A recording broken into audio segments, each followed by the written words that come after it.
Pemirsa, siang tadi telah digelar konferensi pers perkembangan penanganan penegakan hukum lingkungan hidup, diantaranya adalah kasus banjir puncak, kasus Lido, serta kasus TPA. Apa yang menjadi highlight pada isi kompers tadi, kita langsung tanyakan ke rekan kami. Sudah bergabung koresponden CNN Indonesia, Sufiani Tanjung dari Kementerian Lingkungan Hidup. Selamat sore, Sufi. Apa yang bisa Anda bagikan ke pemirsa di rumah, ke kita semua? Apa yang menjadi highlight pada hari ini? Silakan.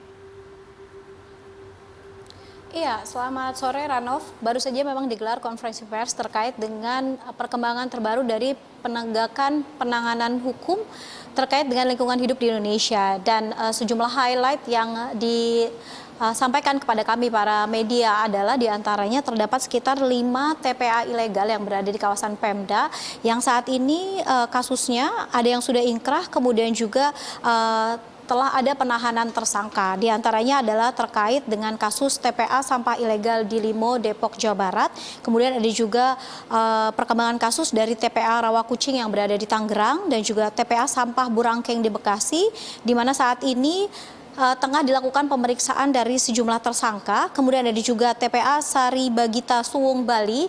Ini adalah satu-satunya TPA penanganan TPA ilegal yang hari ini disampaikan perkembangan dari penanganan kasusnya kepada publik yang berada di luar Pulau Jawa. Kemudian ada juga TPA Bakung. Dan dari total dari Ditjen Gakum sendiri menyampaikan terdapat sekitar 343 TPA yang saat ini yang berada di bawah Pemda.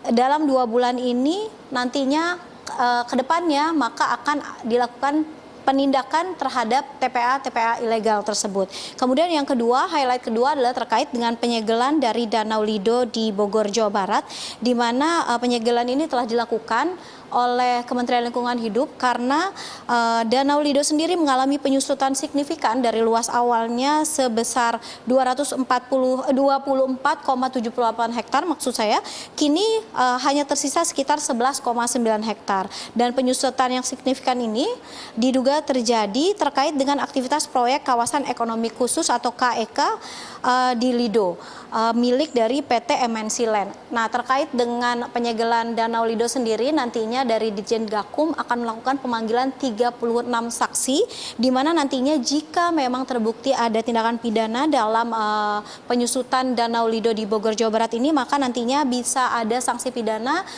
sebanyak 10 hingga 15 tahun kepada para tersangka, kemudian denda hingga puluhan miliar.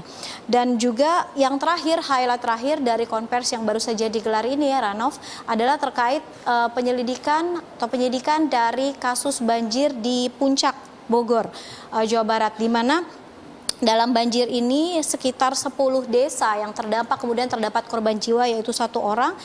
Ditemukan sejumlah fakta atau temuan oleh Ditjen Gakum yang disampaikan kepada kami bahwa kemungkinan atau penyidikan mengarah kepada penyebab banjir ini mengarah kepada adanya aktivitas yang terkait juga dengan pengembangan atau aktivitas ekonomi yang dilakukan oleh PTPN Nusantara 1 Regional 2 Unit Agrowisata Gunung Mas bekerja sama dengan 33 tenan. Dan tindakan lanjutan yang disampaikan oleh Ditjen Gakum untuk saat ini adalah nantinya akan dilakukan penutupan dari aktivitas 33 tenan yang bekerja sama dengan PTPN Gunung Mas tersebut.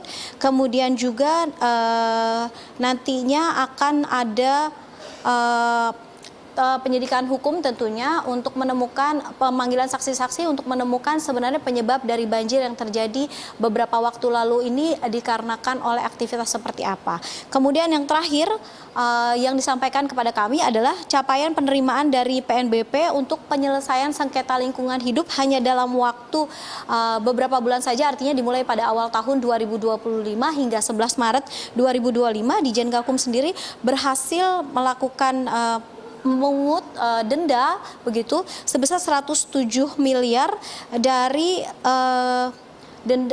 perusahaan-perusahaan yang dianggap melanggar dan memberikan kerugian terhadap lingkungan hidup, di mana totalnya yang dibayarkan oleh perusahaan adalah sekitar 106 miliar 975 juta.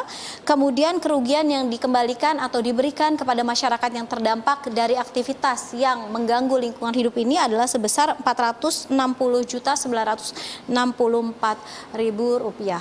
Dan itu adalah sejumlah highlight yang disampaikan dalam konferensi pers mengenai penemuan atau penanganan terkait dengan pelanggaran lingkungan hidup di Indonesia. Nah, nantinya ke depannya maka akan ada lagi informasi terbaru terutama terkait dengan penanganan TPA-TPA ilegal yang dikelola oleh pihak swasta yang berada di Indonesia. Ranov. Baik, semoga penegakan hukum ini dilakukan secara tegas dan bagi mereka yang melanggar ini bisa dilakukan penindakan secara adil-adilnya. Terima kasih, Sofina Tanjung, langsung dari kawasan Kementerian Lingkungan Hidup, Jakarta.